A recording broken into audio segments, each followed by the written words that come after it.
Bonjour à toutes et à tous, bienvenue pour cette nouvelle vidéo hebdomadaire sur l'actualité des marchés. Alors cette semaine, nous avons une grosse actualité sur les banques centrales et le deuxième point également à mentionner, c'est la fin du shutdown aux États-Unis. Alors une fin qui se dessine mais qui n'est pas complètement actée. Je rappelle que les fonctionnaires américains ne sont pas payés depuis le début du mois d'octobre, donc on est sur un record en termes de durée. Le précédent record était en 2018, sous la première mandature de Donald Trump.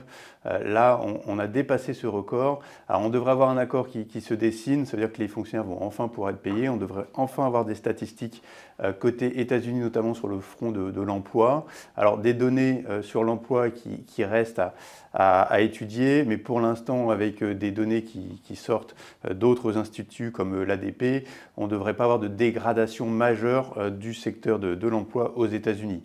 On attend les confirmations avec les chiffres officiels.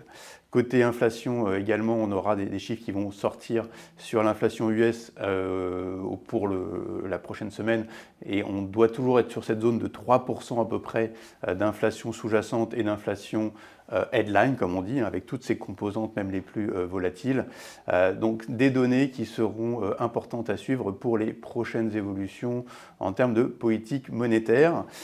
D'où cette séquence sur les banques centrales qui se poursuit avec la Réserve fédérale américaine, je le rappelle, qui avait baissé la dernière fois son principal taux directeur de 25 points de base, avec peut-être un peu plus d'incertitude sur le mouvement du mois de décembre, la prochaine réunion au mois de décembre, pour laquelle les anticipations de marché ne donnent pas complètement une baisse d'anticipée. Donc il y a une incertitude là-dessus. Alors une baisse qui aura peut-être lieu en décembre, voire en janvier, mais un petit peu moins d'attente de baisse pour les prochains mois.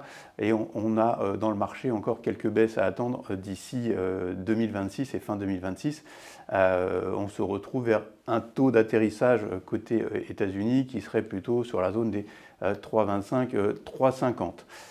Côté Banque centrale européenne, donc pas de changement. Je rappelle que les taux directeurs sont à 2%, qu'aujourd'hui il n'y a pas de raison de baisser davantage les taux. L'inflation semble bien ancrée autour donc, des 2%, la cible de la Banque centrale européenne. Donc pas de changement de ce côté-là. Par contre, il y aura peut-être des annonces, comme ça a été fait notamment de la part de Madame Schnabel, sur le mécanisme de réduction du bilan de la Banque centrale européenne.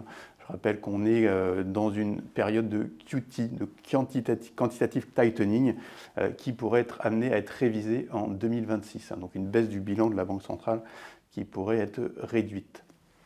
Si on regarde les autres banques centrales, alors on a eu d'une part la Banque d'Angleterre aussi, c'est important de le noter, puisque la Banque d'Angleterre a délibéré sur son principal taux directeur et c'était très serré, donc il n'y a pas eu de changement sur le taux, mais c'était à 5 contre 4 au niveau des gouverneurs de la Banque d'Angleterre.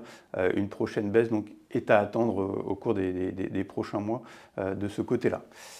Au Japon, si on regarde maintenant, on a une banque centrale qui a un taux directeur à 0,5%.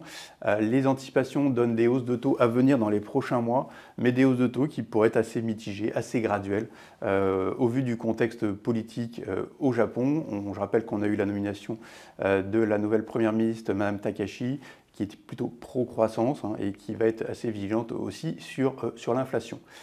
Donc des données côté Japon qui vont être importantes à suivre également. Voilà pour les banques centrales. Si on regarde maintenant en termes de mouvement sur les marchés, depuis la semaine dernière, on a très peu de mouvements finalement sur la partie taux. Le 10 ans américain évolue autour des 4,08, 4,10. Le 10 ans allemand, lui, est toujours sur la zone des 2,66, 2,67. Et à noter que dans ce contexte, on a un spread, donc une marge, un différentiel de taux entre le 10 ans allemand et le 10 ans français, qui se resserre puisqu'on n'est plus qu'à 75 points d'écart, 75 BP d'écart entre ces deux niveaux de taux. Donc ce qui montre aussi d'une part que les investisseurs sont légèrement rassurés du fait que les discussions se poursuivent, notamment sur le budget français 2026, mais aussi qu'il y a des facteurs techniques qui jouent, notamment des investisseurs qui étaient plutôt défensifs et qui ont tendance à reprendre un petit peu de position sur la France, dans un contexte où les spreads, globalement, les marges de crédit se resserrent, puisque également on a la partie investment grade et high yield qui se resserre légèrement depuis quelques sessions maintenant. Donc des marchés qui sont assez positifs et qui voient, on va dire, toujours le verre à moitié plein plutôt qu'à moitié vide.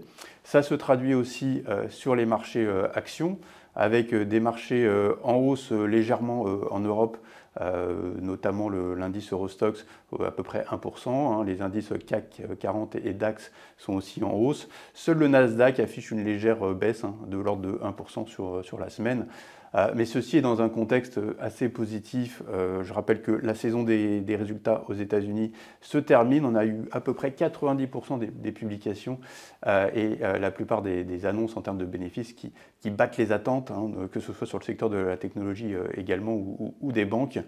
Mais on est vraiment sur quelque chose de très positif.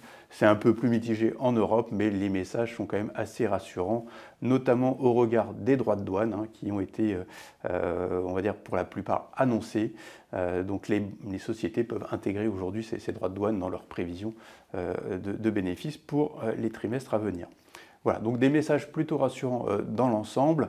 Je terminerai par un petit mot d'allocation, comme d'habitude, en réitérant le message actuel, en disant prudence sur les marchés actions, notamment européens et américains, avec un message plutôt de neutralité, et une préférence pour les marchés asiatiques, le Japon ou la Chine en particulier.